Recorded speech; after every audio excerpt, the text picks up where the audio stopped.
Fala aí, rapaziada do nosso canal Golaço Brasil, trazendo mais um vídeo aqui no nosso canal. E nesse vídeo aí para trazer o pós-jogo da vitória do São Paulo sobre o Palmeiras, 1-0, gol do Rafinha, uma pancada de fora da área, desviou no Luan, sem chances para o Everton. Palmeiras fez uma partida muito abaixo, pessoal, das expectativas. Nada do que o Palmeiras tem jogado nos últimos jogos, jogou na partida de hoje. O esquema com 3 zagueiros não deu certo, o Palmeiras foi muito mal desde o início até o final da partida. Muitos jogadores ali abaixo do seu rendimento. Agora é levantar a cabeça. Sábado tem Flamengo pelo Brasileiro e na quinta-feira tem a partida de volta, onde no Allianz Parque, com a força da torcida, o Palmeiras vai buscar aí reverter esse placar. Antes de soltar o vídeo aí, aquilo que os comentaristas falaram após a partida, quero convidar você que ainda não é inscrito no nosso canal, se inscreva, ativa o sininho das notificações para você não perder nada. Tudo do Palmeiras, tudo do Verdão, você encontra aqui no nosso canal Golaço Brasil. Então vamos para o vídeo e daqui a pouco nós estaremos de volta. Bem, meus amigos, de nada adiantou a presidente do Palmeiras fazer o escarcéu antes da partida, pressionando a arbitragem, né? Pressionou muito a arbitragem, queria, nesse clássico São Paulo 1, Palmeiras 0, o primeiro da Copa do Brasil, ganhar ou tirar uma vantagem disso, pressionar o árbitro, né? Mas o juiz não se incomodou, apitou a partida direitinho e não tem dúvida nenhuma que o São Paulo mereceu ganhar do Palmeiras. Então, dona Leila, busca outra tática, né? Se a senhora quer aparecer, pendura uma melancia no pescoço.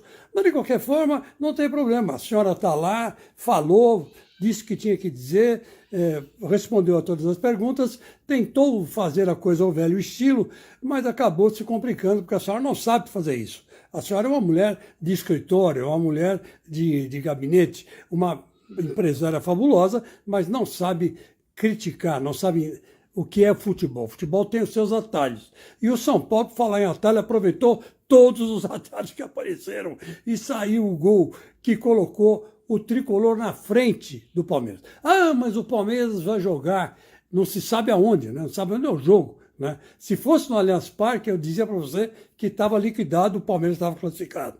Mas como pode ser em outro estádio, o bicho vai pegar. São Paulo favoritaço para passar para a fase seguinte desse torneio. E tenho dito. Fala, meu povo, começando mais uns 60 segundos do Benja. Olha, que jogo chato foi esse São Paulo e Palmeiras. Olha, o primeiro tempo deu sono e o segundo tempo deu sono também. O Palmeiras entrou, foi pro Morumbi para se defender, criou muito pouco. O São Paulo tentou, mas não conseguia acontecer nada acontecia. E aí, lá quase pro final do jogo, o Rafinha acertou um canhão, foi um golaço, mesmo que a bola desviou no Luan, foi um golaço. E o Rafinha, que hoje foi disparado o melhor jogador do São Paulo, mas disparado. O torcedor do Flamengo deve ter visto o jogo hoje e tido saudade demais do cara. Agora, não tem nada decidido no Allianz Parque. A história é outra. Já teve uma final de Paulista que o São Paulo viu o que aconteceu. Eu acho que não tem nada definido ainda.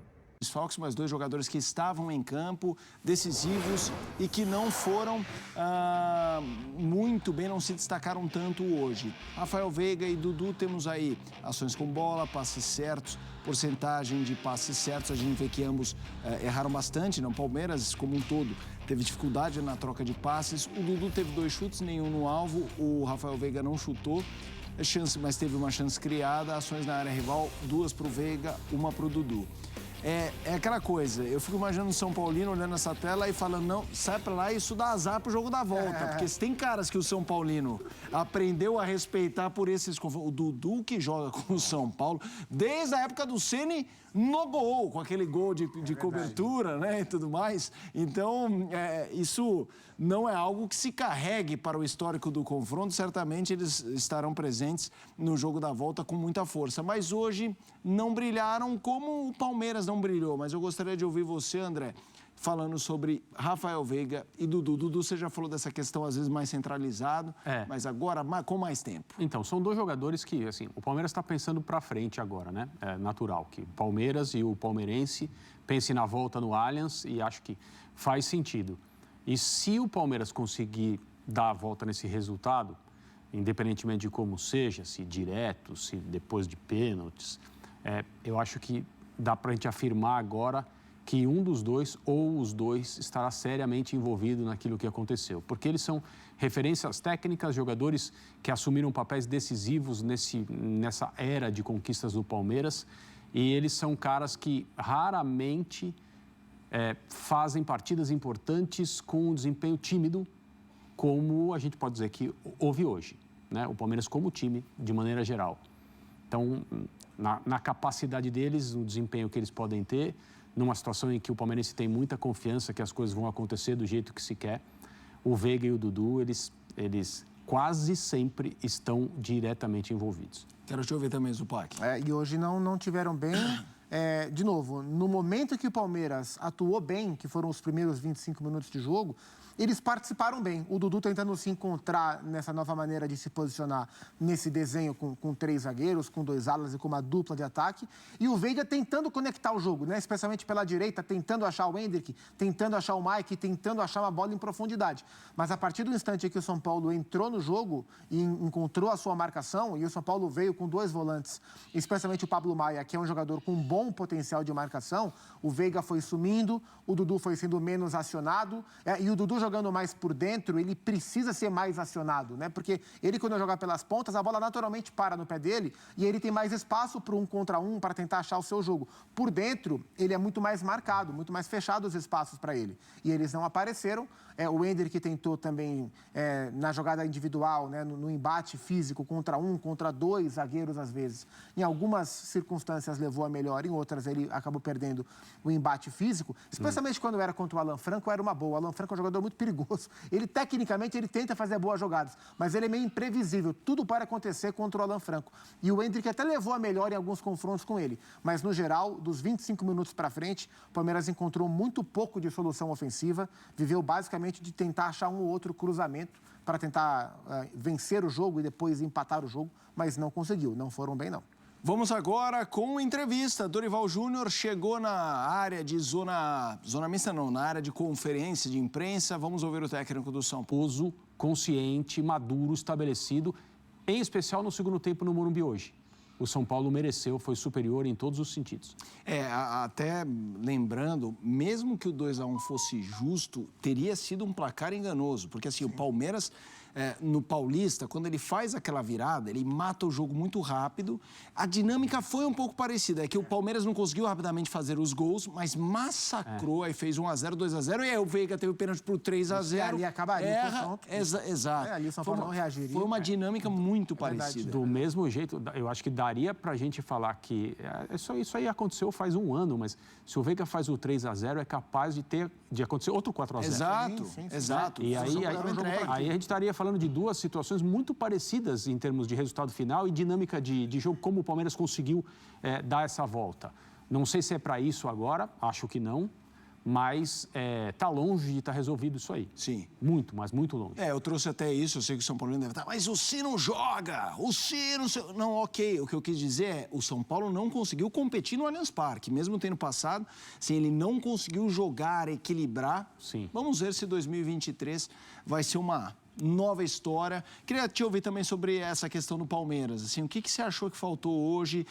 Houve os desfalques, esses desfalques, quem você acha que está pesando mais? Assim, o Rony é recente, o Zé Rafael também é recente, mas é uma coisa que a gente já sabe que o Palmeiras vai ter que lidar aí por um tempinho. Eu acho que assim, o Arthur talvez tenha sido o que mais fez falta, porque o Arthur, a ausência do Arthur implicou numa mudança estrutural do Palmeiras, né? O Palmeiras foi com 3 zagueiros hoje, e com Dudu e Hendrick como atacantes. Se tivesse o Rony, talvez ele fosse também com Rony e Dudu.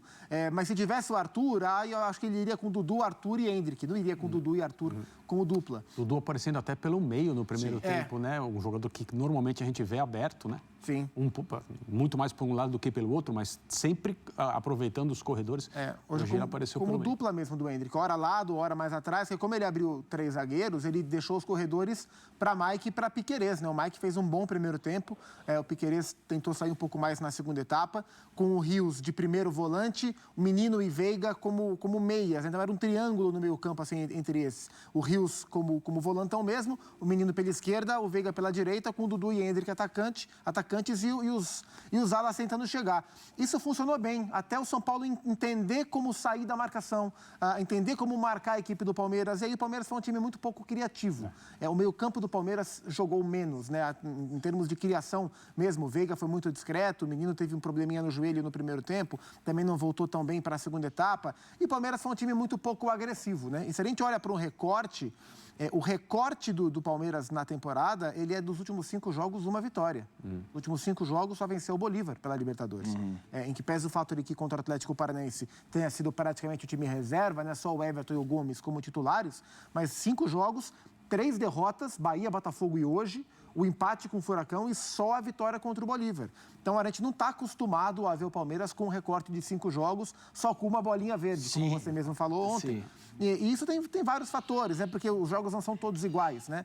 Contra o Botafogo, o time teve dificuldade para aproveitar a chance e encontrar espaço. Hoje o time teve dificuldade para agredir. Contra o Bahia foi um jogo mais franco de trocação e o Bahia venceu na chance que teve. Contra o Bolívar venceu, contra o Furacão foi time mexido. Então cada jogo tem a sua característica. Mas no recorte atual, nessa última sequência, é o Palmeiras um nível ou 2 níveis abaixo do seu padrão atual. Contra um time que encaixa o jogo, que tem conseguido encaixar a maioria dos jogos contra o Palmeiras. Quem quer que seja o técnico, já falamos sobre isso. Então hoje o São Paulo mereceu vencer, mas o confronto está muito aberto, o que você falou.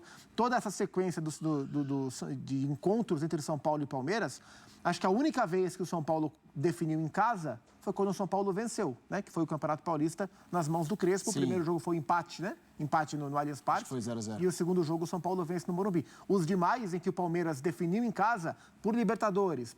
Libertadores agora não me lembro onde foi o primeiro jogo. Foi no Morumbi. É isso. O segundo então, foi lá. Em todos os que o Palmeiras definiu em casa, o Palmeiras levou a melhor no mata-mata. A vantagem é mínima, a vantagem é pequena, só dá ao São Paulo o conforto do empate, de começar classificado, mas o que me chama a atenção é o recorte atual do Palmeiras. Degrauzinho abaixo em termos de padrão do que a gente está acostumado a ver. Curiosamente, a gente vai até seguir aqui para mostrar com mais detalhes. Diga, Felipe, só rapidinho. Não, claro. O Zé Rafael, para mim, é o jogador que mais faz falta. É o jogador cuja função o Abel tem menos condições de substituir à altura. Ele é, para mim, o jogador mais subestimado do Palmeiras, é o Zé Rafael. As qualidades dele, a maneira como ele influencia o time do Palmeiras, a gente consegue ver quando ele não está. No caso de hoje, para mim, bastante clara a deficiência no meio de campo do Palmeiras em relação ao que é a sua personalidade normal, muito, a meu ver, por causa da ausência dele. E aí, vocês já citaram esportes americanos e tal, você falando isso me veio na cabeça a NBA, que tem muito jogador que causa um impacto no jogo que não é medido no box score, né? Assim, não são os pontos, os rebotes, as assistências, mas os americanos têm inúmeras métricas. O futebol também tem isso, aqui no basquete isso é muito cruzado, até porque as posições, embora diferentes, o objetivo é parecido, né? Não tem um que só defende, o outro que só ataca, como no futebol. Jogadores que jogam basquete que levam a vitória. O Zé Rafael me parece esse exemplo claro, de jogador que faz times vencerem mais do que perder. O impacto na vitória... E é um cara que teve uma posição nova, criada pelo Abel. Com a saída do Danilo, né? Ele virou camisa 5, tem uma temporada de nível altíssimo. É isso. Então tá aí, pessoal, foi o pós-jogo aí da vitória do São Paulo sobre o Palmeiras, 1-0, gol do Rafinha. Palmeiras jogou muito mal, bem abaixo do esperado aí, jogadores mal, bem abaixo do rendimento normal dos jogadores. Agora é levantar a cabeça, focar no brasileiro e semana que vem tentar aí reverter o placar e garantir a classificação para a semifinal. Gostou do vídeo? Deixa o seu like, se inscreva no canal, ativa o sininho das notificações. Forte abraço a todos e até o nosso próximo vídeo aqui no nosso canal Golaço Brasil.